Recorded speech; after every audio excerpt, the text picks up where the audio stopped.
Zombie est malade. Nati Soma, Surati Soma, Nati Soma, Surati Soma, Balema Fara. Mwoma inde, Mwagana Balema Ufara. Soma Balema Ufara. Mwoma inde, Mwagana Balema Ufara. Soma Shunima Ufara. Mwoma inde, Mwagana Balema Ufara. Soma Terima Ufara. Kana Soma Balema Ufara. Soma Balema Yatia. Kana Soma Balema Ufara. Soma Balema Yatia. Vous écoutez la chaîne 2, il est midi. Infocité, le journal de l'info de proximité sur la 95.2. Présentation, Aïssata B. Traoré. Infocité, les titres. Aujourd'hui, 8 mars, le monde célèbre la Journée internationale des femmes. Pour l'occasion, nous nous sommes intéressés à l'application de la loi 052 dans notre pays. Adoptée en 2015, son application a besoin aujourd'hui d'une impulsion nouvelle malgré quelques avancées à suivre dans ce journal. 8 mars toujours, la rédaction de la chaîne 2 a décidé de mettre 2 femmes à l'honneur en la personne de Fatoumata Tamadou et Sirantou Diallo, tous 2 agents d'entretien ici à l'ORTM. Oumar Sissoko nous retracera leur parcours. L'actualité internationale nous conduira au Sénégal, en RDC et en Haïti où face aux violences des gangs, les autorités prolongent des mois l'état d'urgence. Awa Kamisoko sera avec moi pour décortiquer l'actualité sportive. Voilà pour le sommaire, les détails dans quelques instants. Merci d'avoir choisi la chaîne 2 pour vous informer. Mesdames et messieurs, bonjour et bienvenue. À l'instar du monde entier, notre pays célèbre aujourd'hui, le 8 mars, Journée internationale de la femme. Aujourd'hui, notre dossier sur le 8 mars porte sur la loi 052. Le Conseil national de la transition compte 42 femmes sur les 147 et le nombre de femmes dans le gouvernement actuel n'atteint pas les 30% comme stipule la loi 050 adoptée le 18 décembre 2015. Quelques années après son adoption pour promouvoir les genres dans l'accès aux fonctions nominatives et électives au Mali, malgré quelques avancées, son application a besoin aujourd'hui d'une impulsion nouvelle. Dans le cadre du 8 mars, la rédaction de la chaîne 2 a fait un zoom sur l'application de la loi 052 et c'est dans ce dossier signé Mamoutou Danté. Promouvoir les genres dans l'accès aux fonctions nominatives et électives au Mali, c'est ce qui stipule la loi 052 adoptée en décembre 2015. Près de 9 ans après, qu'en est-il de son application au Mali? Les avis sont partagés. Mariam Samaké, présidente de l'association Benkola de Boulgasombougou Kloubleni. Le nombre de femmes dans les postes sélectifs, pour moi, c'est un peu peu. La femme, c'est la vie même. Une femme peut mieux faire que les hommes quand on l'aide. Il y a beaucoup de femmes battantes au Mali qui peuvent encore mieux faire. Mariam Samaké, présidente de la commission chargée des questions électorales du PDS. Depuis 2015, elle a été adoptée, elle a trébuché, elle a été un peu mise de côté. Mais je peux noter vraiment qu'il y a eu beaucoup d'améliorations. J'en suis fière. Le PDS aujourd'hui dans son bureau qui est formé de 134 membres a à son sein une quarantaine de femmes. Si certaines femmes apprécient les quelques avancées notées dans son application, d'autres en revanche estiment qu'il y a encore des efforts à faire. Mais force est de reconnaître qu'à ce jour, les 30% prônés par cette loi pour réduire les inégalités de représentation, aussi bien chez les femmes que chez les hommes, peinent encore à être respectés.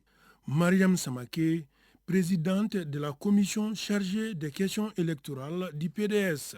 Quand on parle aussi de genre, ce n'est pas juste la femme, mais c'est l'homme aussi. Une liste, le 70% doit être soit femme, soit homme. Donc 30% hommes, soit 30% femmes. Et puis il y a aussi les personnes porteurs d'handicap aussi. Les autorités doivent veiller à l'application de cette loi. L'adoption de cette loi 052 a été applaudie par les femmes comme une avancée vers l'égalité homme-femme, un espoir justifié car cette loi donne une reconnaissance considérable aux femmes d'être à certains niveaux. Mais son application reste toujours un très grand défi à relever. Kadiatou Sangaré, présidente de la commission promotion de la femme, famille et protection de l'enfant du CNT. Dans les postes de nomination, par exemple, comme les postes de ministre au gouvernement, le nombre de femmes n'atteint pas les 30% par rapport aux hommes. Quand tu regardes aussi au CNT ici, nous n'avons pas encore atteint les 30%, mais on n'est pas loin des 30% au CNT quand même. Nous avons à peu près 29, quelques % au CNT, parce que nous sommes 42 femmes sur 147. Donc on ne peut pas dire que la loi 052 n'est pas appliquée. Elle est appliquée, seulement son application elle se heurte à certains obstacles. D'abord, il y a un peu la volonté politique qui est là, qui n'est pas assez forte, assez. Deuxièmement, il y a des contraintes socio-culturelles aussi. Mais il y a aussi au niveau des partis politiques, souvent quand il s'agit de proposer des noms, beaucoup ne respectent pas le quota. La loi, elle est respectée. Il faut dire qu'il y a quelques faiblesses dans l'application. De l'avis de tous, l'application de la loi 052 a besoin d'une véritable volonté politique et d'une détermination des femmes pour que le quota de 30% soit respecté dans toutes les fonctions nominatives et électives. 8 mars, toujours, la rédaction de la chaîne 2 a décidé de mettre 2 femmes à l'honneur en la personne de Fatoumata Tambadou et Sirantou Diallo, toutes 2 agents d'entretien. Elles font partie de cette cheville ouvrière qui veille sur l'hygiène ici à l'ORTM. Elles font ce travail depuis quelques années maintenant. Mariées et mères de famille, Fatoumata Tambadou et Sirantou Diallo se sont confiées à Oumar Sissoko dans ce reportage qui retrace leur parcours.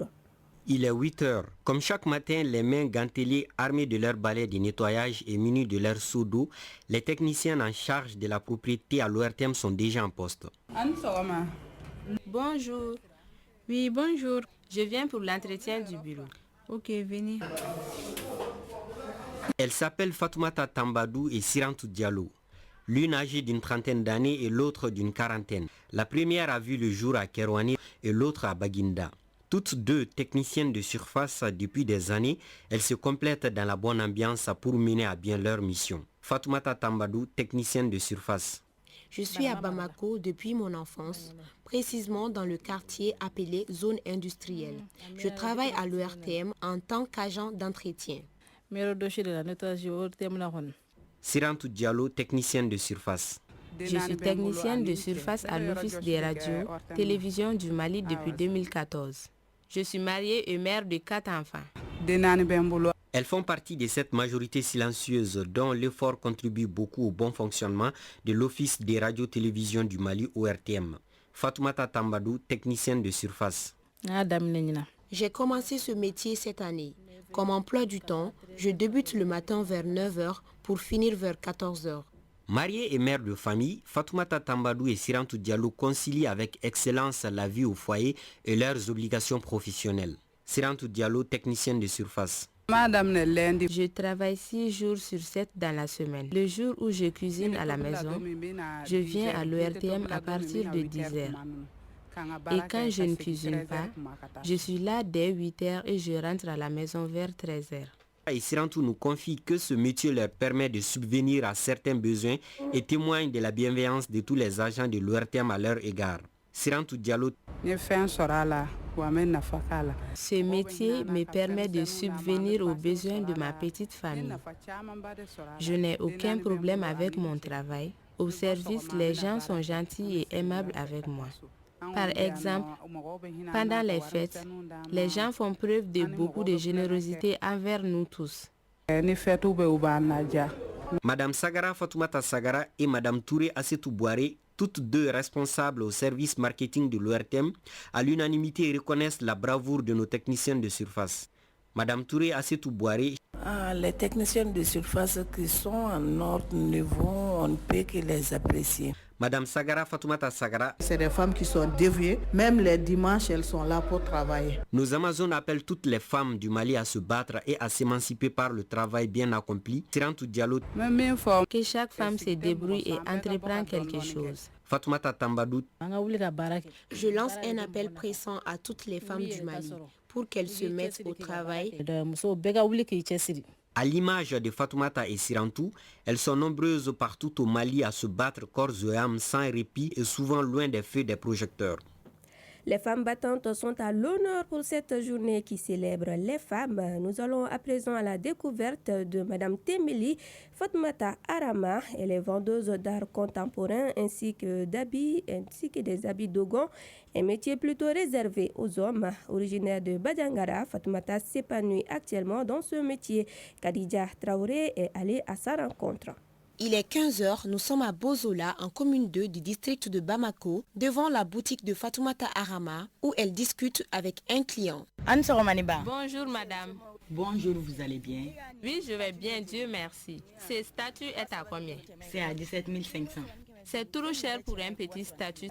Tu ne connais pas la valeur, c'est pourquoi tu dis ça. C'est bon, je vais à... Originaire de Badiangara, en 17e région du Mali, Fatoumata Arama, après l'obtention de son DEF, est venue à Bamako afin de poursuivre ses études. La diplômée de l'école de formation technique industrielle et commerce, n'ayant pas pu avoir de boulot à la fin de son cursus, décide de se consacrer à la valorisation de son terroir. C'est là où commence pour elle la vente des masques et habits traditionnels Dogon. Je suis mariée et mère de 3 enfants. Je quitte Niamana à Tétébougou chaque matin du lundi au samedi pour venir ici à Bozola vers 9h vendre mes marchandises. Je vends des bogolans, je vends également des colliers, bracelets, des statuettes et des chihuahuas. Je travaille avec mon mari, mais il n'est pas tout le temps présent à la boutique. Nous commandons souvent nos marchandises, parfois nous les fabriquons nous-mêmes. Pendant la journée, c'est ma femme de ménage qui s'occupe de la maison. Une fois à la maison, vers 19h, je me lave, je fais à manger pour la famille. Ensuite, je fais ma prière. Et si je ne suis pas trop fatiguée, j'essaie de regarder la télé. Cela fait 13 ans que Fatoumata Arama est dans ce domaine. Elle nous raconte les difficultés qu'elle rencontre au quotidien. Je rencontre quelquefois des difficultés parce que les endroits sont éloignés. Et il y a des jours même où il n'y a pas assez de ventes. Souvent, des clients viennent juste pour regarder, saboter mes marchandises et ne pas acheter. Cela n'est vraiment pas facile. Mais quand on fait ce genre de métier, on voit tout, on attend tout. Grâce à son engagement, Fatoumata Arama arrive à soutenir son mari dans la prise en charge de la famille. Son souhait, nous confie-t-elle, c'est de voir toutes les femmes du Mali autonomes et épanouies. À présent, le tour d'horizon de l'actualité internationale. Et l'actualité internationale de ce vendredi, c'est avec vous, Khadija Traoré. Bonjour. Bonjour Aïssata. Nous commençons au Sénégal où l'élection présidentielle aura finalement lieu le 24 mars 2024. Effectivement, au Sénégal, le Conseil constitutionnel l'a confirmé jeudi 7 mars. Les dates de la campagne électorale sont fixées. Elle commencera ce samedi 9 mars à minuit et se terminera le vendredi 22 mars. Et en RDC, Denis Mukwege appelle à un report du retrait de la MONUSCO. Alors que les combats se poursuivent à l'est de la République démocratique du Congo, dans la province du Nord Kivu, et que les rebelles du M23 gagnent du terrain, Denis Mukwege appelle les Nations Unies à suspendre le retrait de la mission de maintien de la paix dans le pays. Dans une lettre envoyée au Conseil de sécurité le 5 mars, le médecin se dit très préoccupé par la situation sécuritaire. Après 25 ans de présence, la MONUSCO a entamé son retrait en janvier. Celui doit s'achever d'ici la fin de l'année. Et face aux violences des gangs, les autorités haïtiennes prolongent des mois l'état d'urgence. Rues barricadées, désertes, tirs par moments, certaines banques et supermarchés n'ont ouvert leurs portes que pour quelques heures. Les écoles sont restées fermées dans la capitale haïtienne. Il n'y a pas que les tirs qui inquiètent les résidents, mais aussi le manque d'eau, la rareté et le coût de certains produits sur le marché. Et justement, nous allons parler d'eau. C'est un élément primordial de la vie, donc il est recommandé de boire suffisamment d'eau, n'est-ce pas? Et oui, l'eau est indispensable à l'ensemble des processus vitaux et il est également recommandé d'en boire 1 à 2 litres par jour. La sensation de soif est déjà le signe d'une déshydratation. Il est donc important de répartir sa consommation d'eau tout au long de la journée pour rester en bonne santé, Aïssata. Le conseil est bien compris. Merci beaucoup, surtout avec la saison chaude qui commence. Merci beaucoup, Khadijatou, et bonne fête. Bonne fête à toi aussi. Place à présent au sport.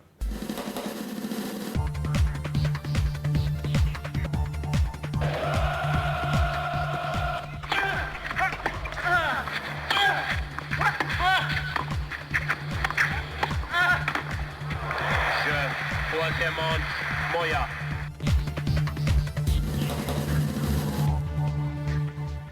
Et pour les sports, j'accueille dans ce studio Awa Kamisoko. Bonjour Awa. Bonjour Aïssata. En forme? Ah oui, ça va. Et vous? Ça va, Dieu merci. Bonne fête. Merci beaucoup, bonne fête à toi aussi. Merci beaucoup. Alors, au sport, quelles sont les nouvelles? Nous allons commencer, comme l'actualité l'obligeait, etc. Nous allons commencer avec le portrait d'une brave dame qui est aujourd'hui membre de la Fédération malienne de football. Et oui, il s'agit de Madame Djila Assita Diallo, membre de la Fédération malienne de football, qui est aujourd'hui parmi les femmes rares à dirigeanter dans le domaine du sport. Pour la fête des femmes, la chaîne 2 a approché Madame Djila pour qu'elle nous parle de son parcours.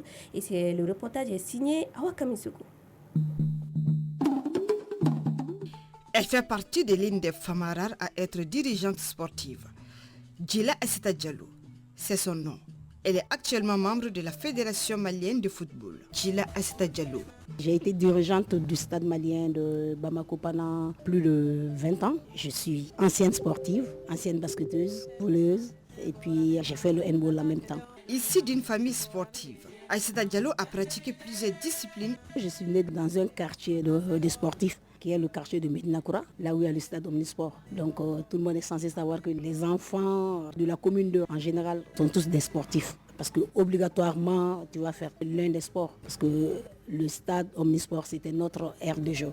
Pour être une bonne dirigeante et être respectée par tout le monde, Madame Djila a sa recette, la patience. Pour pouvoir diriger le sport en général au niveau du Mali, parce qu'on est dans un milieu qui n'est pas professionnel, on est dans l'amateurisme, donc c'est compliqué, les gens ne comprennent pas beaucoup.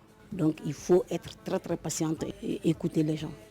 Le sport étant un domaine fédérateur et de lutte contre les préjugés, il a offert des opportunités à notre héroïne, Madame Djila. La première des choses, ça, ce sont les relations. Ça m'a donné beaucoup de relations et au niveau social aussi, ça m'a fait beaucoup de bien. Et puis en plus, je suis mariée à un footballeur, à un sportif. Donc on est dans une famille de sportifs. Avec l'évolution du sport, les femmes commencent à s'illustrer dans les secteurs. Avant, c'était vraiment difficile parce qu'on voyait la femme au niveau du foyer. Mais maintenant, les choses ont vraiment changé. Même quand nous, on partait pour faire le basket, souvent on nous rappelait, mais les garçons, eux, ils restaient. Mais la famille nous rappelait, donc on rentrait. Mais maintenant, c'est pas pareil. Donc, que tu sois fille ou garçon, on a les mêmes chances au niveau du sport. Du haut de ses 58 ans, la native de Bamako dit avoir beaucoup de projets pour le football féminin. Mon projet qui me tient à cœur, c'est que le Mali remporte la Coupe d'Afrique au niveau des seniors. Et au niveau du football féminin, je veux faire beaucoup de choses. Si on me laisse les mains libres. L'une des ambitions de Mme Djila Assita Diallo est de voir les femmes exceller dans le domaine sportif et surtout occuper des postes de responsabilité au sein de toutes les disciplines.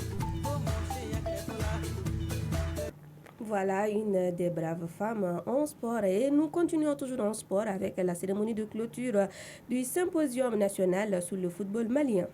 Durant 3 jours, les acteurs de notre football ont diagnostiqué, identifié les mots qui entravent le développement du football malien, puis ont proposé des solutions adéquates visant à améliorer la performance de nos équipes nationales de football, surtout la sélection nationale senior.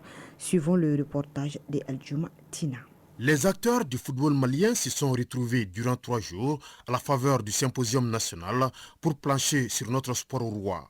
comprendre les problèmes qui l'empêchent de performer, surtout la sélection nationale senior, et imaginer et proposer les remèdes appropriés. Gaussou Drabo, modérateur du symposium national sur le football malien. Il fallait prendre cet événement pour entamer une réflexion lucide et honnête sur tous les problèmes du football malien.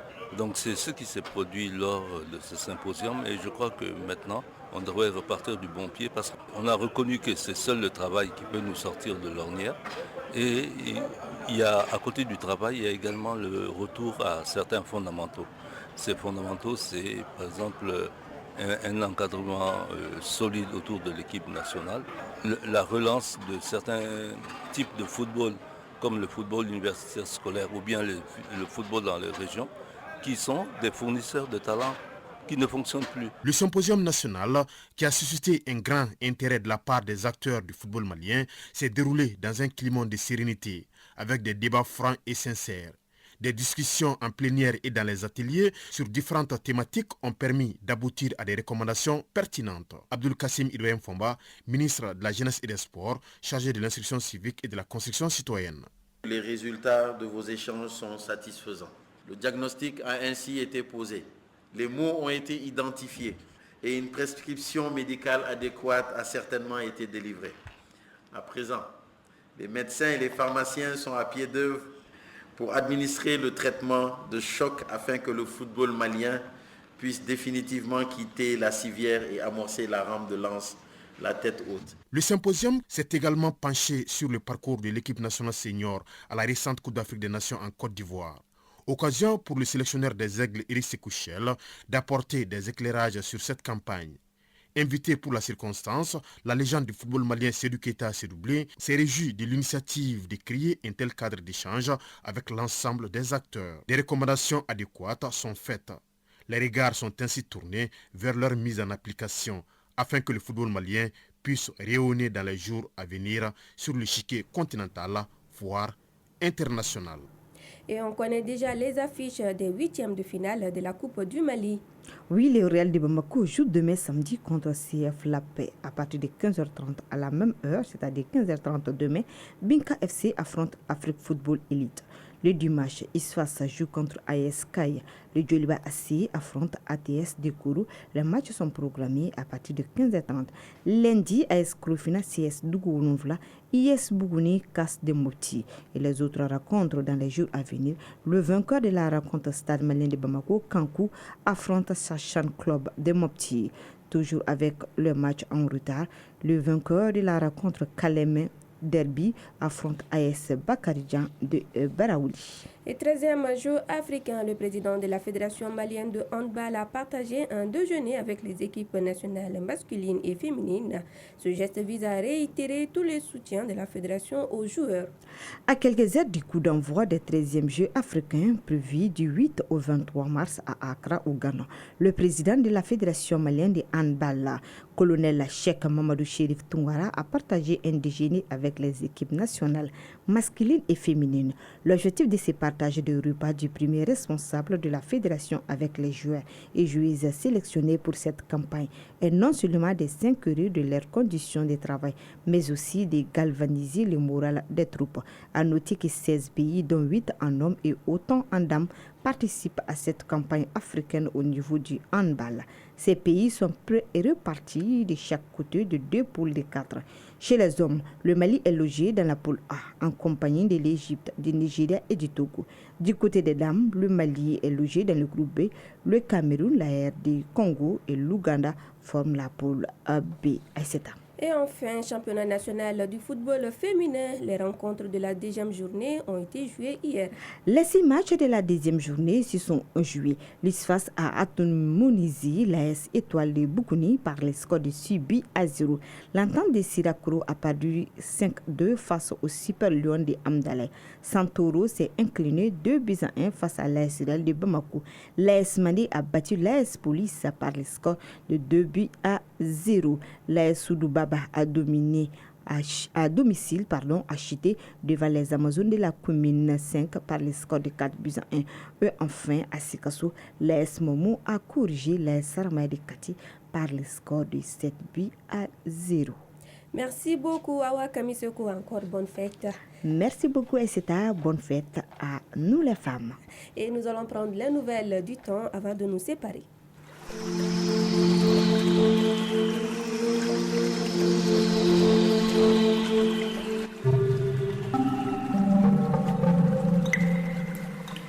À midi passé de 23 minutes, le thermomètre affiche sur Bamako et environ 37 degrés. La maximale attendue sera de 41. Le soleil se couchera à 18h passé de 42 minutes. C'est la fin de cette édition qui vous a été présentée par Aïssata Traoré, une réalisation de Ibrahima Souri Traoré et de Assitan Diakité, mise en onde Malik Kansai, mise en ligne Sekou Traoré, coordination Salimata Daou, Amnata Kone. Grand merci Amnata Konate, grand merci à vous de nous avoir suivis, très bonne suite de nos programmes et bonne fête aux femmes.